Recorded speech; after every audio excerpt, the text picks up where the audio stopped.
buenas tardes. Bienvenidos a este espacio creado para compartir ideas, perspectivas y opiniones sobre temas de actualidad, mismo que nace de los posgrados de la Vicerrectoría de Arte, Arquitectura y Diseño de la Universidad de Monterrey, con sede en el Centro Roberto Garza Sada, la puerta de la creación de Latinoamérica. Antes de comenzar, les informamos que esta sesión será grabada y enviada posteriormente por correo electrónico a todos los asistentes registrados y presentes a través de la plataforma de Zoom. Asimismo, al finalizar dejaremos unos minutos para preguntas y respuestas, mismas que pueden ir compartiendo en el apartado de Q&A. Damos ahora la bienvenida al doctor Carlos García González, vicerrector de Arte, Arquitectura y Diseño, quien será el moderador de este diálogo entre expertos. Bienvenidos. Pues muy buenas tardes, para mí es un gusto poder dirigirme a ustedes a través de este medio y estar aquí reunidos con estos profesionales, además de buenos docentes, ¿no? y con los que además comparto una amistad. Eso es un orgullo para mí. Este 2020 es un año sin duda complejo y ha estado conformado por una serie de cambios y incertidumbre a nivel mundial y ha redefinido todos nuestros aspectos de nuestra vida personal y profesional, tanto del ser humano como de su entorno. Nos ha cambiado también la forma de percibir el mundo y su actuar en él. Hoy nos interesa hablar de arte, nos interesa hablar de cómo se produce arte y cómo se consume arte en la era del COVID, ¿no? Es por ello que queríamos juntar sobre estos dos temas y estas dos imágenes valgan simplemente como punto de reflexión de algo que ya no ocurre, ¿no? Una forma es, como ven en este cuadro de Peter Bruegel de 1562, es un cuadro sobre la peste y de cómo se representaba una pandemia, ¿no? Entonces, ¿qué está ocurriendo hoy en el día? ¿Cómo se está representando esta pandemia? Verán que hay algunas diferencias, creo que probablemente ustedes ya las puedan estar percibiendo, y para ello pues entablamos ya una serie de conversaciones ya personales con Leo Mars, al que voy a presentar ahora, y propusimos hacerlo más abierto, ¿no? Hacia la comunidad, ¿no? Compartir todo esto hoy en día con el medio digital, hacerlo abierto, ¿no? Oye, ¿cómo se está produciendo, ¿no? ¿Cómo los artistas hoy en día están hablando de la pandemia? Y por otro lado, ¿cómo se está consumiendo el arte, ¿no? Esto es una foto de la Mona Lisa. Los que hayan visitado el Louvre en París, pues sabrán que esto es así siempre. No es que sea una foto particular. O sea, vayas a la hora que vayas a París, al Louvre, a la Mona Lisa, así es como vas a consumir este cuadro, ¿no? Entonces, hoy en día, probablemente, pues, entre que está cerrado, ¿no? Pero ya no sé, ¿cómo va a afectar esto, ¿no? No solamente esto es una imagen paradójica, pero si pensamos en ferias, si pensamos en galerías, si pensamos en museos, ¿cómo vamos a consumir arte, ¿no? Más allá de ver un cuadro. ¿Se puede consumir de otra manera? ¿Hay más proceso que podamos consumir? ¿Podemos alargar la vida de la obra de arte? Y para ello, pues hemos invitado también a Isa Castilla. Déjenme leerles una pequeña biografía de ambos. Isa, Natalia Castilla, es experta en mercado de arte. Es egresada de Parsons Schools of Design en diseño y marketing y tiene maestría en Art Business en Sotheby's Institute of Art en Nueva York. En el 2012 fundó In Contemporary, donde asesora sobre arte contemporáneo, cómo empezar o ampliar una colección, sobre la compra y venta de obra y temas legales relacionados con el arte. En el 14 fundó la Feria de Arte Material en Ciudad de México, que se ha convertido en un referente de arte contemporáneo en el país. En este año, la Feria de Arte Material presentó su 7ª edición con más de 70 galerías internacionales y recibió 20.000 visitantes.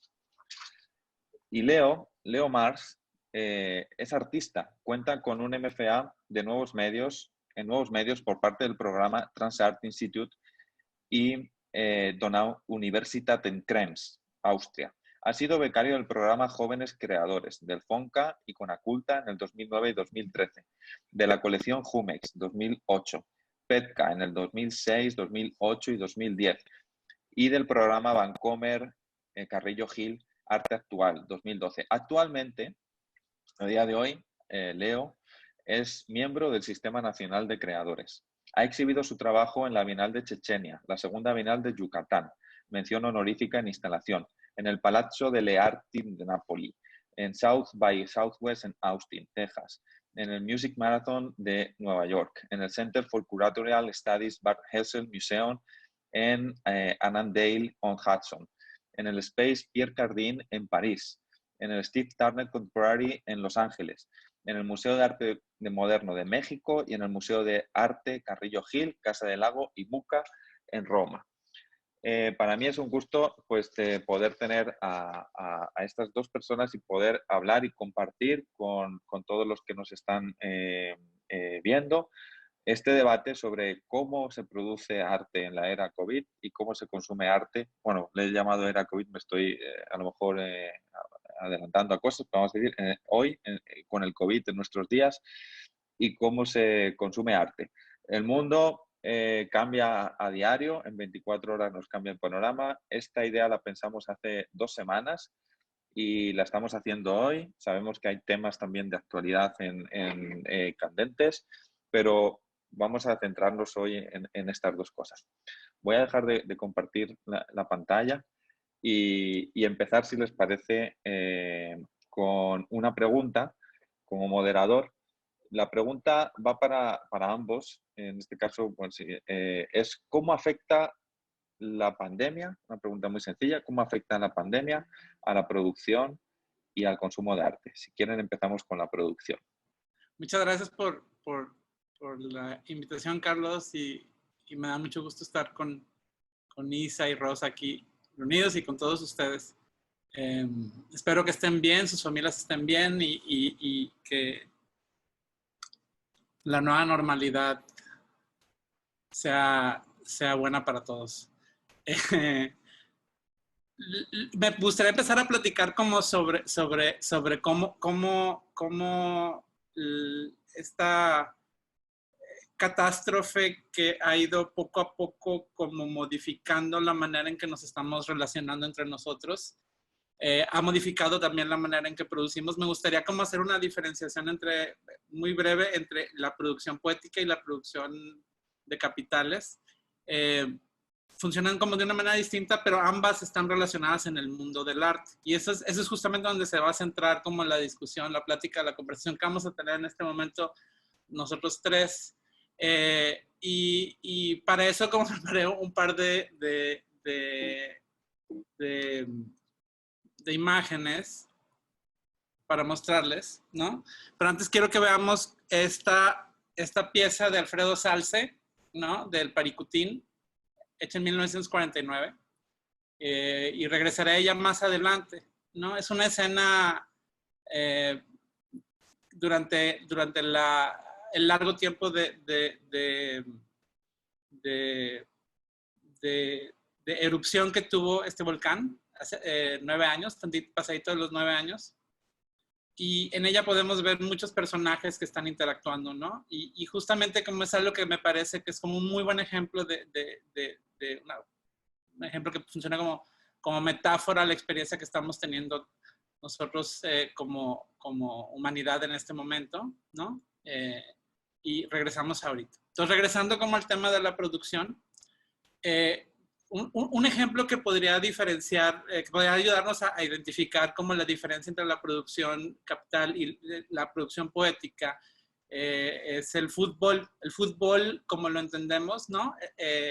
Es un deporte que celebra nuestra competitividad de alguna manera y nos permite celebrarla disfrutando como de un juego entre dos equipos, ¿no? Se juega a partir de la colectividad y a partir de eso es que se construye una relación entre los dos equipos, ¿no? Pero lo que es muy bello del fútbol es que te permite disfrutar aunque sea un empate, ¿no? Y eso es algo que no se repite en otros deportes, al que yo tenga conocimiento, ¿no? Entonces está el fútbol, pero también está la FIFA. La FIFA es la institución que de alguna manera rige el deporte del fútbol en la modernidad, ¿no? Y que regula la parte mercantil, la parte de derechos, la parte que hace que esto pueda comunicarse al mundo entero, ¿no? Facilita, ¿no? La relación y la comunicación como del deporte, y obviamente hay como muchas cosas a hacer observación. Y la FIFA, entre las cosas que nos ha traído es el videojuego FIFA, ¿no? Que ahorita tenemos el FIFA 2020, que nos ha servido a muchos probablemente durante la cuarentena, ¿no? Y hago estos 3 empalmes porque creo que vamos a estar recorriendo como estos tres territorios durante la conversación, ¿no? Uno es como lo que hace que hagamos las cosas, ¿no? Eso que no nos es posible no hacer, ¿no? Una doble negación, pero que nos permite, que hace que nos levantemos a hacer cosas, ¿no? Que eso es lo que nos caracteriza a todos en nuestras profesiones creativas, ¿no? Luego está como la manera en que se profesionaliza eso y empieza a regularlo de alguna manera, y hay conversaciones y diálogos, estiras y aflojes, hay como maneras de empezar a negociar cómo va a operar la cosa, y después de eso viene como la relación que se empieza a partir de la virtualidad, ¿no? De lo que hacemos. Entonces hay como una abstracción en la manera en que nos empezamos a relacionar, ¿no? Y eso ha sucedido últimamente con lo que estamos viviendo en estos momentos, la pandemia del coronavirus. El arte contemporáneo en los últimos años se ha caracterizado por crear espacios de incertidumbre, ya sea en galerías, en museos, en espacios independientes, autogestivos, en el espacio público, en el taller de algún artista, etcétera. Se ha caracterizado por crear esos espacios de incertidumbre porque a partir de la producción estética, la producción poética de artefactos, ¿no?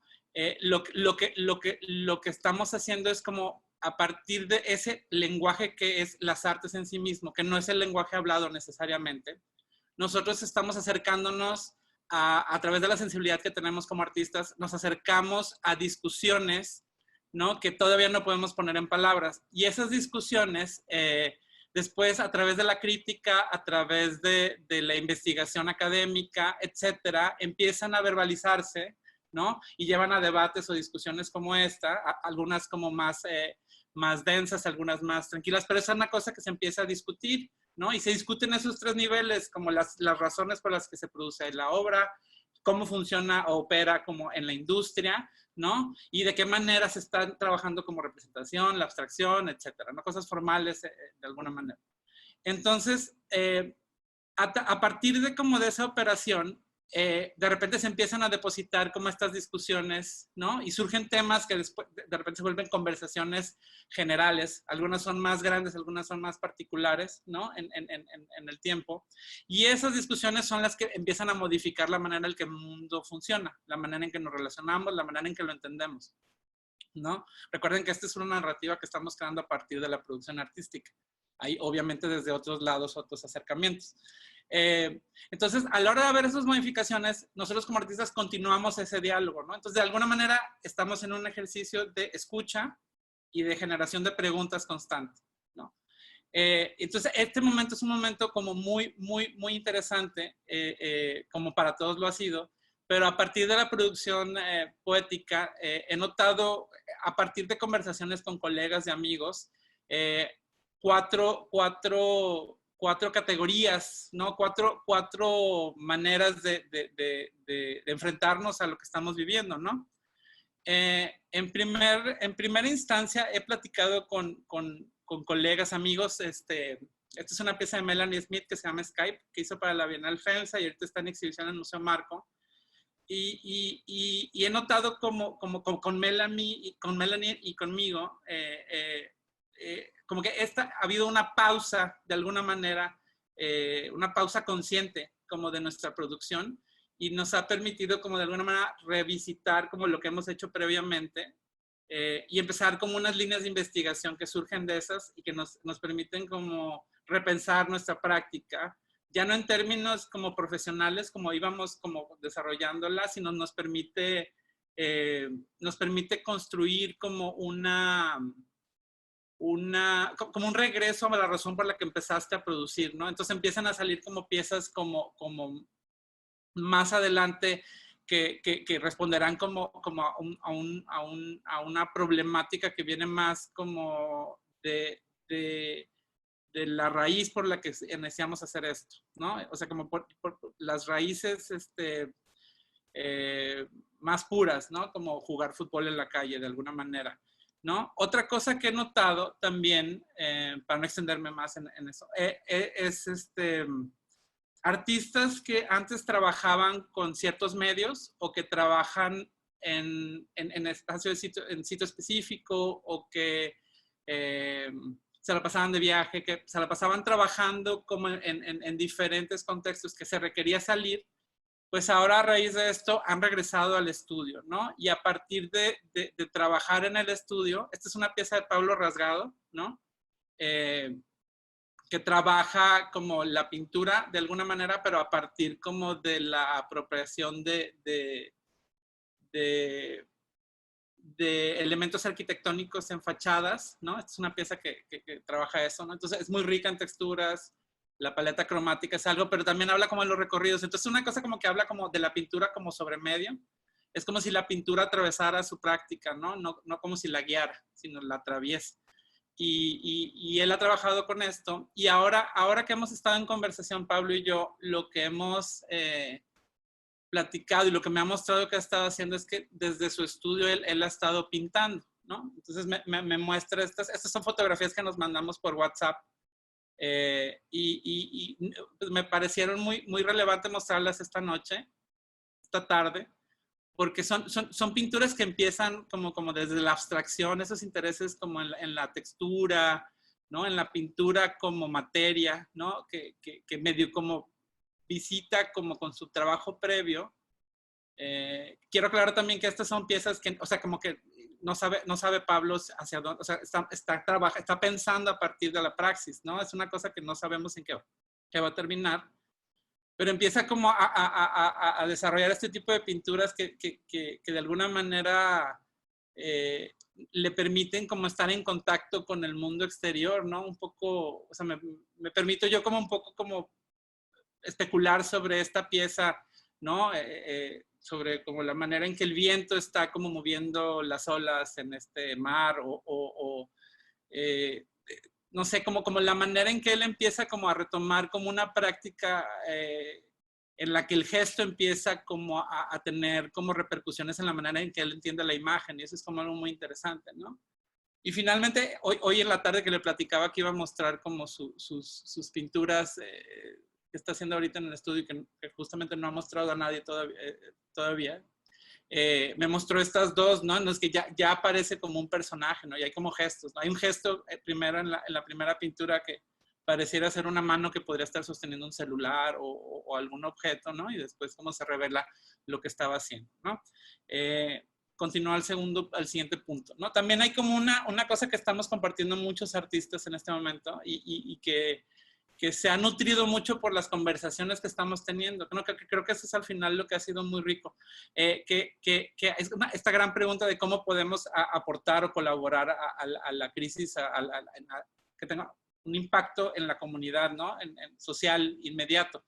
Entonces, esta es una pieza que, bueno, no sé si llamarle pieza, pero este es un proyecto que está haciendo Carlos Amorales, muy generoso en el que produce estas cubrebocas, ¿no? Y que distribuye gratuitamente entre trabajadores de la vía pública, informales, ¿no?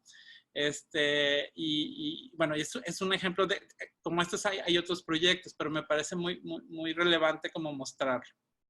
Es una preocupación muy bonita, muy honesta. Y luego, la tercera es como parte de los recorridos en redes. Hay como una producción ahorita exacerbada como de contenido en redes. Es evidente porque estamos todos de alguna manera no conectados, ¿no? Y y es bien interesante que como que el celular, ¿sabes? Como lo seguimos utilizando aunque estemos dentro de casa, ¿no?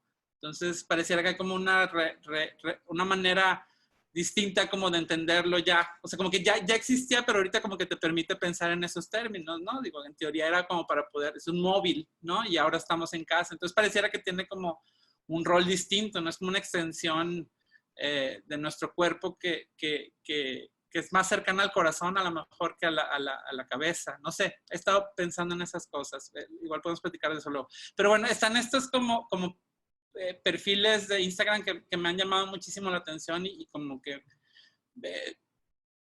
son como preocupaciones que he notado que tienen como nuestros estudiantes, por ejemplo, artistas más jóvenes, ¿no? Y que responden directamente a las problemáticas que estamos como notando, ¿no? En el ambiente, en lo que estamos viviendo, ¿no? Entonces, este es Proyecto Telebética, que es algo como que me interesa mucho. Somos la nueva ola también es otro, ¿no? Ellos como apelan como a la colectividad y eso es algo como que me ha parecido muy interesante, ¿no? Entonces utilizan como los memes como herramienta como para empezar a construir como, no podría decir qué sentido, pero como una manera de empezar a entenderlos como una voz plural y no como los individuos que somos, que estamos trabajando colaborativamente. ¿Sabes? Como hay como una colectividad individual que vivimos ahorita y ellos me pareciera que apuntan a como empezar a entendernos como un somos, ¿no? Como un algo, ¿no? Y tienen este tipo como de memes que visualmente a mí me parecen muy atractivos, pero que justamente como empiezan a denunciar como los cambios que existen en el mundo, ¿no? ¿No? El nuevo mundo que se está avecinando, ¿no? Y esa es la manera de ellos de entender lo que está sucediendo, ¿no? Proyecto Telebética, por ejemplo, este es como un grupo de repartidores, ¿no? De Uber Eats, etcétera, ¿no? Estas fotos, pero como a partir de eso construyen como narrativas que nos hacen como pensar como en lo que viene, ¿no? Centro Cultural Capa es otro espacio, ¿no? Que está haciendo como estos proyectos como virtuales, ¿no? Y hay como, este personaje me ha llamado mucho la atención. Y lo que hacen son exhibiciones virtuales y te citan alguna hora y empiezas a como recorrer el espacio de esa manera. Eso es algo bien importante, como el entendimiento del espacio y el tiempo ha cambiado últimamente, ¿no? Santiago Mueda no es un artista que me parece muy interesante, ¿no? Y este es uno de sus performances en el que hace un live en Instagram y él empieza a reproducir los emoticons, los emojis que tú le mandas, ¿no? Entonces hay como un performance ahí, pero los comentarios a veces son muy interesantes, como este que está aquí, que es la representación gráfica de mis ganas de salir, ¿no? Bueno, y termino con Obras de Arte Comentada, que es un perfil como de crítica, ¿no? Que es muy interesante y que justo seleccioné esta imagen que es de una de nuestras alumnas, de Ángela, y que el siguiente semestre va a hacer su tesis, ¿no? Y obviamente, o sea, la mencionaron y hubo una discusión ahí sobre su trabajo, ¿no? Y creo que está construyendo como una crítica como desde las redes que es muy pertinente hoy en día. Y creo que puedo dejar ahí mi presentación porque creo que me extendí un poquito más de la cuenta. Y seguimos ahorita. Muchísimas gracias, Leo. Creo que está muy interesante este status quo en este análisis, en estos 4 puntos, y queda muy claro el ejercicio de escucha y producción que los artistas, pues en el análisis que tú has hecho, ¿no? Del ejercicio constante de escucha y producción que se está produciendo en el día de hoy. Vamos también a pasar la pregunta a Isa. ¿Cómo afecta la pandemia, Isa, el consumo de arte? Pues muchísimas gracias por la invitación de estar aquí. Realmente Leo hizo una muy buena introducción porque como estamos consumiendo el arte es a través de manera digital, a través de la computadora, a través de las redes sociales. No estamos pudiendo salir, entonces nuestra falta de contacto con exposiciones, ferias, museos está afectando mucho nuestra manera de consumir el arte. Y también quiero nada más hacer aquí un comentario que estamos consumiendo en realmente toda la cultura de manera digital. Estamos consumiendo arte, estamos consumiendo el teatro, las películas, libros, la música. La música es algo de streaming con lo que ya estamos muy acostumbrados, pero nos estamos acostumbrando de alguna manera o viendo nuevas maneras de consumir arte y creo que, bueno, la cultura es esencial y creo que no hemos parado de consumirla. Y yo creo que a veces siento yo que, digo yo porque estoy muy interesada en esto, he visto exposiciones, he visto visitas a museos, todo esto de manera digital, que a lo mejor antes no me daba el tiempo de hacerlo, ¿no? Entonces, sí estamos perdiendo ver o tener el contacto físico con las obras. No vemos realmente los detalles de las obras. El espacio relacionado con la obra es muy importante para sentir esto. Y también parte muy importante de visitar, por ejemplo, una exposición en un museo es la curaduría. Es el diálogo que tienen las obras en conjunto y el diálogo que el curador te quiere, la información que ellos quieren que tú recibas a través de esta visita, ¿no? Entonces, también vamos a ver que está afectando el mercado del arte.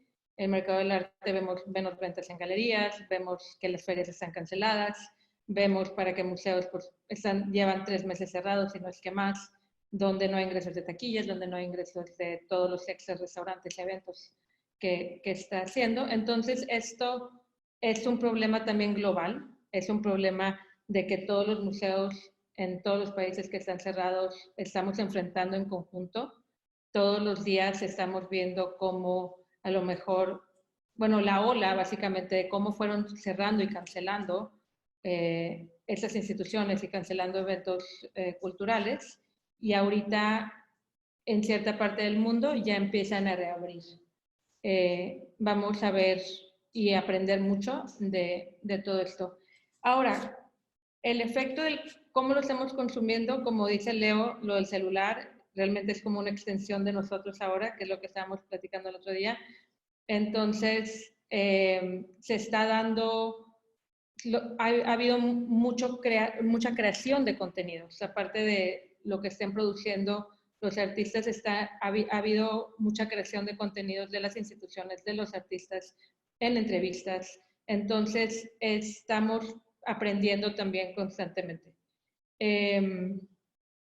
Yo creo que te voy a enseñar nada más voy a poner aquí 3 ejemplos de cómo hemos estado consumiendo el arte.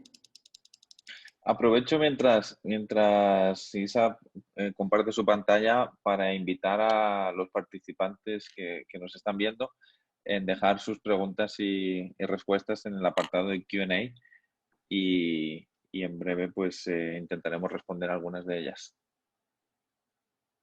Quiero empezar por una que a lo mejor es más conocida o reconocida por algunos de la gente que nos está escuchando en nuestro público, el Google Arts and Culture Project. Entonces, Google Arts and Culture empezó como el Art Project en el 2011 con presentando obras de 17 museos y esto ha crecido a presentar ahorita, bueno, desde el 2016 se conoce como el Google Arts and Culture.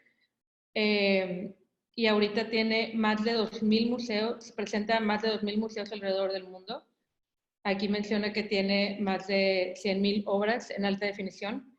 Y no nada más se están presentando las obras, se están presentando una selección de obras curadas, se están presentando a lo mejor como spotlight de un artista.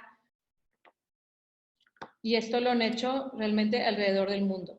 Entonces, ¿qué quiere decir? Que ya teníamos realmente todas las herramientas para irnos digital. Lo que pasa es que no estábamos al día, las instituciones, ferias o galerías, para podernos ir a esta era digital. ¿Por qué? Porque el mercado del arte o la cultura del arte todavía sigue siendo un medio muy tradicional.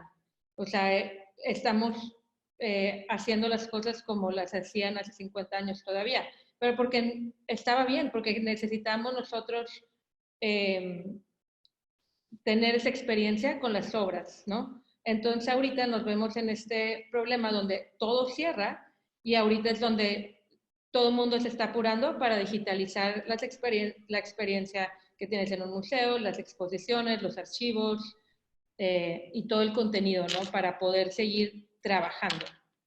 Entonces, esta es, yo les quiero enseñar para quienes estén interesados, está muy completa y es muchísima historia también. Ese es el Rijksmuseum, puedes ver diferentes vistas y puedes dar un recorrido virtual. Entonces, ellos ya, digo, Google ya lo tenía muy en marcha, pero creo que hacia allá vamos, porque nos dimos cuenta que también te abre muchísimo a diferentes públicos tener estas herramientas en marcha. Otro ejemplo, este es Pace Prints, que son, es una galería de arte en Estados Unidos y entonces ahorita tienen una exposición que están presentando de obra gráfica de James Turrell. James Turrell hace esas instalaciones de luz en todo el mundo, pero básicamente esa exposición es de estas piezas donde ellos hicieron poder traducir la luz a una pieza, ¿no? En gráfico. Y lo que me gustó mucho es que no se sintió, la experiencia no se siente forzado a que traducieron una exposición física en un espacio físico a la página, sino que hicieron una exposición diseñada para la página, que eso es lo que ahorita todos nos tenemos que voltear a ver. Tenemos que diseñar para que la experiencia sea en línea y no querer replicar tu experiencia en un espacio de 4 paredes, ¿no? O en la galería. Entonces, ¿qué nos da esta exposición? Nos da más información, nos da el proceso de todas las pinturas que usaron, de qué tintas tuvieron que usar. Por ejemplo, yo aprendí que tuvieron que usar fosforescentes, que tuvieron que usar pintura transparente, que tuvieron que usar diferente tipo de como blancos transparentes para poder similar la luz que James Turrell pone en sus instalaciones. Estos son videos y creo que yo creo que hay como 4 o 5 videos donde también explica todo lo de las instalaciones y lo de esta serie. Y entonces al final acabas viendo toda la serie y fue una exposición y fue una información muy completa de lo que presentaron. Y seguramente aprendí más viéndolo que lo que hubiera yo aprendido visitando la galería en su momento, ¿no? Y esto son alternativas a un mercado ahorita y a galerías que están cerradas. Y luego ya nada más para el último ejemplo es, bueno, a partir de marzo todas las ferias de arte se cancelaron. Fue Basel, luego Frieze, luego, bueno, en Dubai y ahorita ya cancelaron o pusieron las de Chicago en septiembre. Y esto, entonces, ¿cuál es la alternativa ahorita para para presentar una feria? Entonces, todo esto se mueve de manera digital. Sí sigue habiendo ferias, pero ahora bueno, entonces esta gráfica nada más es para mencionar que el 45% de las ventas de las galerías suceden en ferias. Entonces es muy importante la presencia de la industria, no sé, de las ferias, de los eventos de las ferias que se lleven a cabo, porque aquí es donde las galerías conocen a coleccionistas, conocen a curadores, a directores, te abre... es un evento de arte que se lleva a cabo en muchas ciudades capitales, ¿no? En muchas ciudades. Entonces, bueno, ya por último, la reacción que tuvieron estas ferias fue hacer viewing rooms, donde participan más de 200 galerías, que son normalmente el tamaño que participan en Frieze, y se dieron cuenta que el 83% de las galerías que participaban en la feria físicamente no tenían una plataforma como de viewing room para ver el arte en sus páginas de las galerías. Entonces esto ayudó mucho para que también el público tuviera una feria a donde asistir. Esto es básicamente los screenshots de cómo se veía. Puedes escoger y luego hacer una búsqueda, escoger una obra, por ejemplo. Y aquí ves la información y también puedes hacer el zoom de las obras. No es lo mismo verlo, claro, físicamente, pero también otra ventaja que decían todos es que puedes ver la obra en otro contexto. Y eso es muy importante porque a lo mejor cuando vas a una feria también ves una obra, pero no conoces o no ves las obras que hace el artista. Entonces, te da oportunidad también de presentar, creo que en esa ocasión eran más de, creo que el límite eran 30 obras por galería, y es algo que a lo mejor sería muy costoso llevar a una feria, físicamente. Entonces, estamos consumiendo, no, digo, no se ha parado, nada más hemos estado de marzo para acá, se han visto muchos cambios muy rápidos en cómo estamos consumiendo el arte. Muchas gracias, Isa. La verdad es que queda muy, muy claro pues, cuál es el panorama actual y cómo están las ferias y sufriendo el COVID. Sí que me gustaría preguntar, empezando por ti, por ahora mismo que acabas de terminar, y ahora después otra pregunta para Leo. Desde un punto de vista, por ejemplo, hay cosas que han cambiado, ¿no? Como acabamos de ver, la transparencia de los datos. Ahora no hay mucho reparo en hablar de precio, ¿no? De las obras de arte. O sea, acabamos de ver una slide que nos has mostrado. Esto antes no se veía tanto en las ferias, ¿no? No estaba tan transparente el precio de la pieza. Y ahora mismo hay cosas que ya están cambiando. Pero más desde el punto de vista del... Si sabes de otros hábitos de consumo o de otras experiencias de consumo y cómo esto va a afectar y qué están pensando ustedes con la Feria de Arte Material. Por ejemplo, no es lo mismo ver una obra de arte face to face, tú solo, a estar rodeado de personas. Y lo vi en tu webinar de la semana pasada, que me gustó mucho también, que diste con Marco. Las ferias de arte, pues realmente las podemos entender como de reciente creación, ¿no? Entonces, la experiencia es una fiesta, es un evento social donde es mucho más allá de consumir arte, de ver el arte, es de relacionarte con el mundo del arte, con las personas, ¿no? Entonces, ¿cómo están? Sé que material, que la Feria de Arte Material es para febrero, todavía queda mucho, pero ¿qué cambios creen ustedes que va a ocurrir en este material del 21 y cómo lo están viviendo en primera persona? ¿Qué es lo que están haciendo? Claro, digo, yo creo que como todos estamos, digo, hay mucha incertidumbre en qué es lo que va a pasar.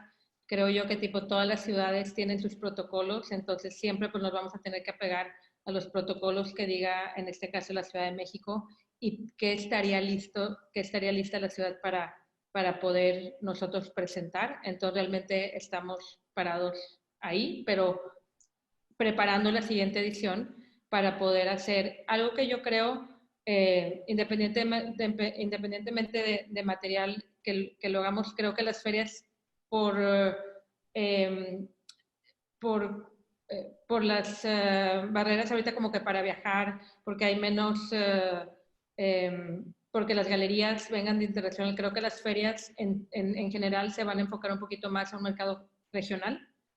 Creo que va a pasar en muchas partes porque ahorita viajar es muy difícil y no creo que esto se mejore. Entonces creo que estamos viendo un panorama, un panorama donde tenemos a lo mejor más galerías de México, donde estamos atendiendo a un mercado que sí existe y está muy fuerte aquí en México para poder hacer una muy buena presentación. Y algo que yo creo que se va a mantener de cómo consumimos arte, definitivamente, es la presencia digital. Creo que no habíamos considerado en general o como industria tanto la presencia de poder tener la feria, aunque Material ya trabajaba con una plataforma que se llama Artsy por los últimos 4 años, pero nos hemos dado cuenta que te abre totalmente el mundo. Puedes tener tu feria y te pueden visitar muchísima más gente de alguna manera de la que visita físicamente. Entonces, hay ferias que están hablando de un modelo híbrido y yo creo que hacia allá va todo. Muchas gracias. Leo, en cuanto también a tu a tu reflexión sobre lo que está ocurriendo en el mundo de la producción. Simplemente vemos muchas como reacciones del COVID, ¿no? De cómo ha afectado en nuestra vida, ¿no? Comparándolo con otros momentos, la pregunta es, ¿el COVID en sí crees que se va a representar más allá? Vamos a ver la dureza, como veíamos en estas imágenes del siglo XV, siglo XVI, de Bruegel, donde la peste estaban representadas por muertos, zombies, que arrastraban tanto a reyes como a plebeyos, sin distinción. O sea, eran imágenes realmente duras, con un fondo moral, ¿no? Pero hoy en día vamos a llegar... ¿Cómo estamos formados? ¿Estamos preparados para consumir, para ver una producción de ese estilo? ¿O sin embargo va a cambiar? Y sí que me gustaría también como aprovechar una doble pregunta, y es ¿cómo tú, como artista, estás planteando tu producción? Me ha gustado mucho esto que has dicho nos hemos pausado, nos hemos puesto a reflexionar, lo estamos compartiendo, si tenemos que cambiar nuestras líneas de investigación. Entonces, ¿cómo tú lo estás viviendo? Si crees que vas a llegar si estamos también como sociedad preparados para ver ciertas imágenes. Desde el 11 de septiembre, bueno, yo diría que desde la guerra de Irak ya no vemos muertos en las pantallas, ¿no? De televisión. Entonces eso de alguna manera ha afectado al espectador también. Entonces, ¿eso es un problema para ustedes o para ti en persona o no? Okay. Va. Voy a responder tu pregunta, tratando de responder también una pregunta que Mariela Gutiérrez hizo hace un momento. Y voy a compartirles mi pantalla para mostrarles. A ver, ¿ahí se ve ya mi pantalla? Sí. Ok. Regresamos a la pieza de Ángela. Les mostré la pieza de Alfredo Salza al inicio un poco como en relación a lo que estás preguntando, porque regreso a la pregunta también de Mariela. Mariela preguntaba en el Q&A, preguntaba cómo afectaba la inmediatez, ¿no? Al proceso de escucha y de reflexión que estamos teniendo.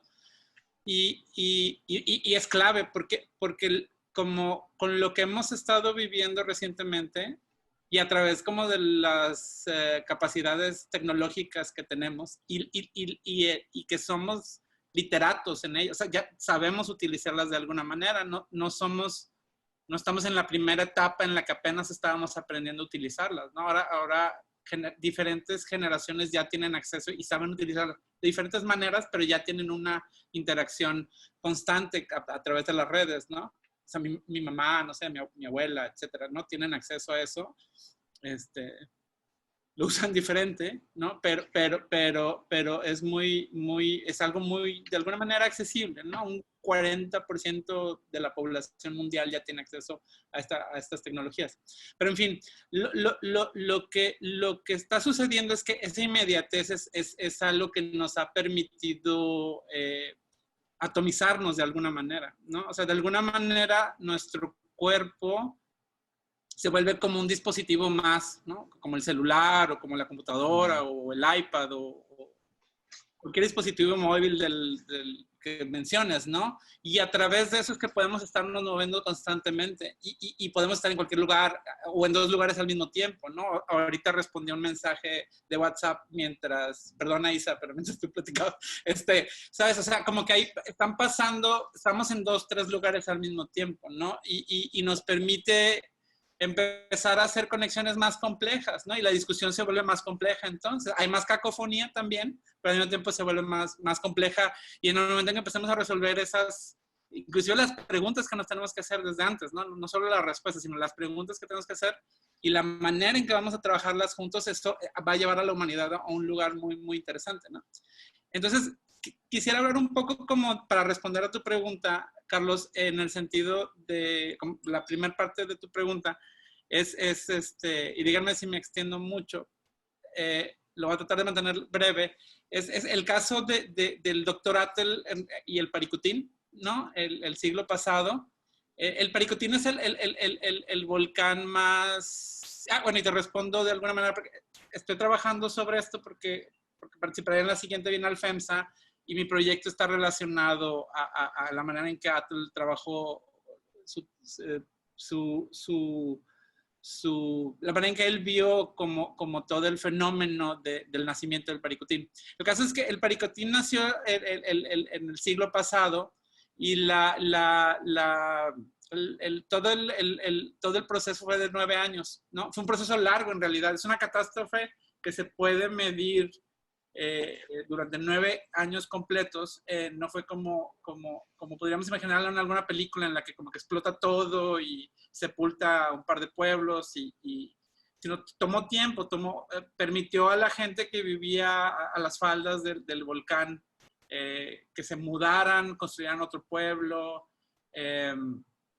También como ya estaba, ya durante la modernidad de esto, pues ya fue el primer volcán que se fotografió y se pudo tomar película de él desde un avión, ¿no? Entonces los puntos de vista que se registraron de este volcán, del nacimiento de este volcán, pues ya había como un registro fotográfico, ¿no? Y como que la observación que se hace mucho de esto es que como que la gente que hacía este registro, pues iba, tomaba la película, tomaba la foto, y se retiraba del lugar, ¿no? Y la experiencia de Dr. Atl, que a mí me parece muy relevante y que se me hace muy relevante para responder a tu pregunta, es que Dr. Atl durante esos 9 años que registró como las explosiones, las erupciones en el volcán, lo que estaba sucediendo en la comunidad, etcétera, él pudo capturar a través al ralentizar como el tiempo, su estancia ahí, él pudo capturar los efectos de la erupción, ¿no? De la mutación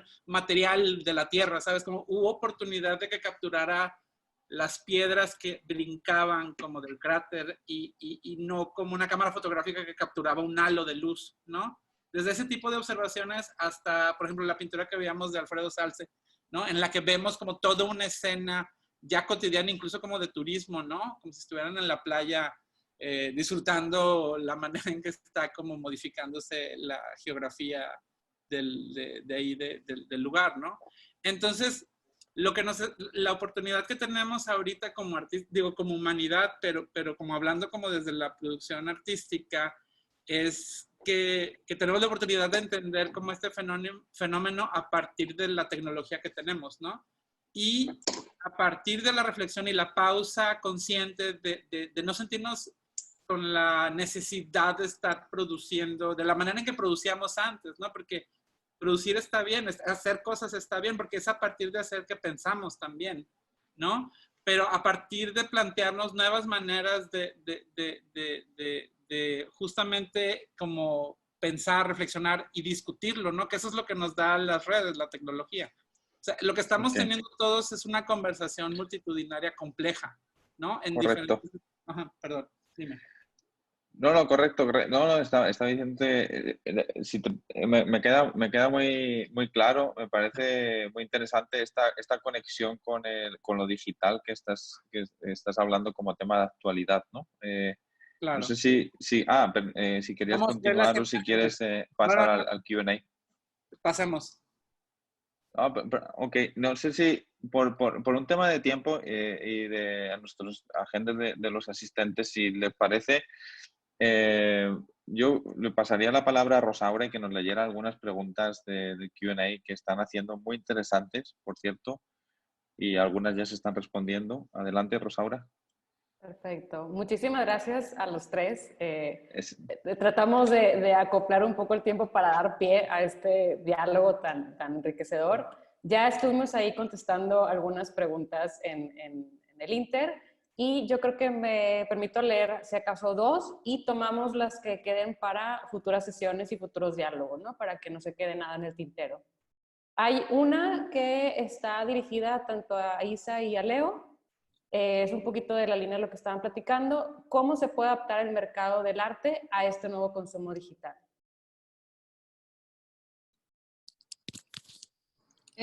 Yo creo que ¿Cómo se puede adaptar? Pues yo creo que de una manera híbrida. Yo creo que no podemos tampoco irnos al 100% en digital. Las galerías y las ferias y los museos van a abrir. Ya están abriendo, por ejemplo, en China y en Europa, el Reina Sofía abre el 6 de junio. Se van a tener que tomar medidas de higiene y de protocolos y de distancias y de vender boletos, ya sea digital o en taquilla, pero con horarios. Todo esto es lo que ya se están implementando en otras partes. Entonces, yo creo que tenemos que ver las mejores prácticas de cómo vamos a volver a abrir, de cómo las galerías van a poder seguir haciendo sus presentaciones, sus exposiciones para los artistas, que es sumamente importante que haya galerías que ayuden y apoyen las carreras de esos artistas. Entonces, creo que vamos a ver cosas pasar muy diferentes. Creo que, como le comentaba Carlos también, ha sido un mercado del arte muy enfocado en inauguraciones y en juntas y en ver también a tus colegas, que es muy padre, pero las ferias ya no se van a enfocar en cuánta gente vino a tu feria, los números de asistencia, sino se van a tener que enfocar en la calidad de la obra, en la presentación de las galerías, y el diálogo yo creo que va a ser mucho más enriquecedor en general. Entonces, pues es cuestión de adaptarnos y ver realmente la importancia, darle importancia a la obra. Y perdón que he visto una pregunta sobre educación de una persona que os hablaba sobre cómo afectar a la educación. Ambos son, bueno, Leo es director del programa de artes en la UDEM y Isa también es profesora de arte en la UDEM. Y me gustaría saber cómo han vivido la experiencia de la migración de lo presencial a lo digital. ¿Qué ha cambiado? ¿Qué han visto mejor? ¿Qué han visto? ¿Cómo ha sido la relación con los alumnos? Si quieres comienzo yo, Isa, y luego pues fue una experiencia de entrada agitada, difícil en el sentido que en un par de semanas se hizo la migración. Pero estuvimos en contacto constante, los estudiantes y yo procuramos como tener una conversación sobre justamente como las cosas que estaban pasando, un poco tangencial incluso a las clases, en las que discutíamos como, por ejemplo, había preguntas como, ¿vale la pena seguir haciendo cosas? Y pues obviamente en este momento es una pregunta difícil. O sea, no vale la pena hacer cosas, o sea, como hay que pensar sobre qué estamos haciendo y cómo están cambiando las cosas, ¿no? Y a partir de eso empiezas a hacer ejercicios, digo, un poco como lo que platicábamos previamente en la charla. Y lo que yo noté, los comentarios que recibí de los profesores es que los alumnos, las alumnas tomaron una postura muy responsable y muy comprometida con las clases, ¿no? O sea, como que hubo la experiencia, al menos en las clases teóricas, fue una experiencia en la que sí se permitió, como está pasando en todos lados, como una discusión honesta de sus preocupaciones y de cómo se relacionaban esas preocupaciones al tema de la clase, ¿no? También en los estudios de producción hubo como esos fenómenos en los que como que empezaban a caer veintes de cómo en realidad todo este tiempo la carrera se trata de poder como ligar como mis intereses como productora, como artista a la historia del arte y a partir de las habilidades que obtengo en la carrera, las habilidades técnicas, empezar a como desarrollar un cuerpo de obra, un lenguaje propio, ¿no? Y eso es como que creo que es algo que se notó mucho. Obviamente nuestros retos son las, como preguntaba Elena, son cómo vamos a resolver la experiencia en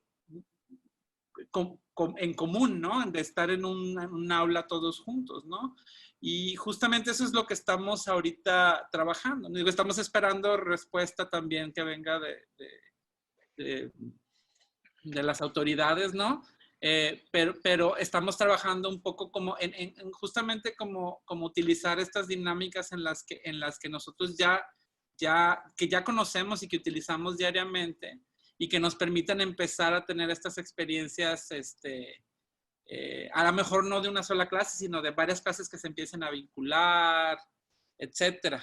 Creo que es un tema en sí mismo, ¿no? Creo que es un tema en sí mismo. No sé, Isa, ¿tú cómo fue tu experiencia este Yo creo semestre? que, sí, no, yo creo que coincido contigo. La verdad, al principio fue mucha incertidumbre, no sabíamos realmente cómo, si esto iba a durar todo el semestre, pero como que a lo largo de las semanas cuando se fue aclarando todo el panorama y en el sentido de que, bueno, entonces ya no regresan, bueno, entonces hay que seguir así.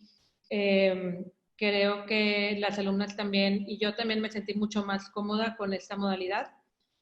Hubo mucha participación, hubo asistencia y creo que hay unas de mis alumnas aquí escuchando, entonces agradezco muchísimo su participación porque sé que no es fácil. Yo estaba dando una clase, pero ellas estaban tomando muchas, ¿no? Entonces, su paciencia y su contribución a la clase fue esencial para que todo funcionara y también de parte, yo vi que la UDEM reaccionó muy rápido y eso también yo lo noté porque no hubo fallas, la verdad, desde la primera clase que di en línea. Y, y pues yo la clase la pude dar también muy bien, las extrañé mucho presencialmente, pero nos estamos comunicando constantemente. Muy bien. Adelante, Ros. Muchas gracias. Perfecto.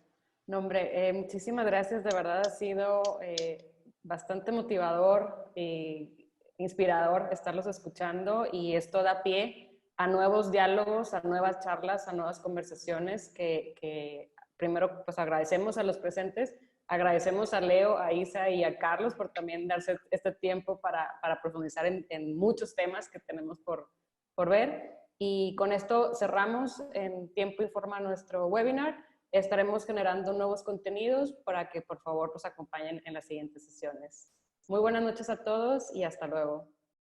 Muchas gracias por darnos la oportunidad también, Rosaura, de generar estos foros de debates y de actualidad, de temas que nos interesan, de arte, de arquitectura, de diseño, pues que se abra el canal.